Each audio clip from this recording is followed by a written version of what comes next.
বিয়ের মণ্ডপ থেকে তুমি মেয়েকে তুলে নিয়ে আসছো, হ্যাঁ?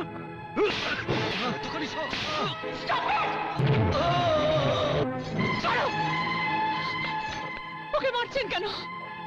ওকে মারবেন না।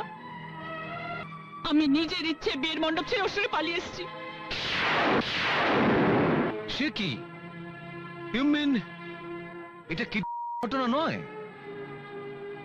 ভালোবাসার গল্প? হ্যাঁ, ইয়েস, ভালোবাসা।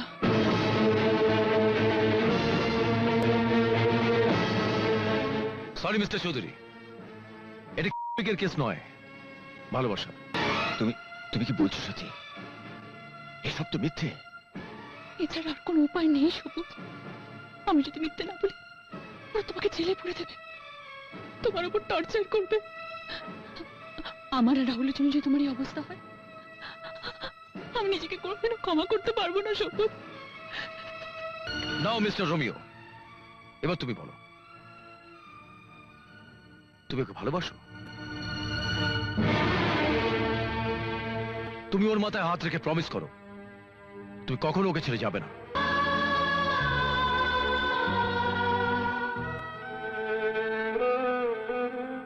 আমি তোমার মাথা ছুঁয়ে বলছি মা,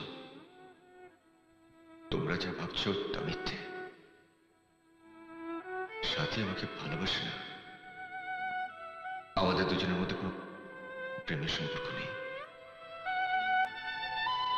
আমি ওকে ছেড়ে যাব না স্যার, কখনো না, কখনো না।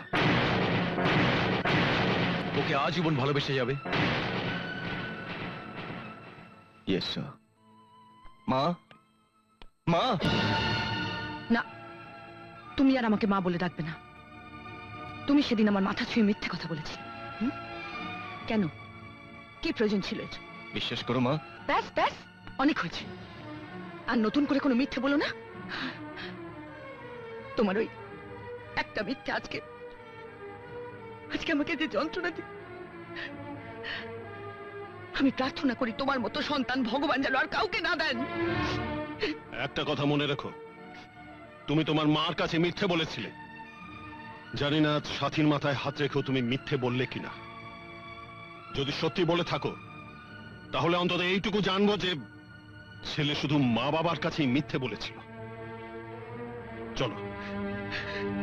এছাড়া আমার অন্য কোনো উপায় ছিল না মা। আমাকে ক্ষমা করো মা, ক্ষমা করো।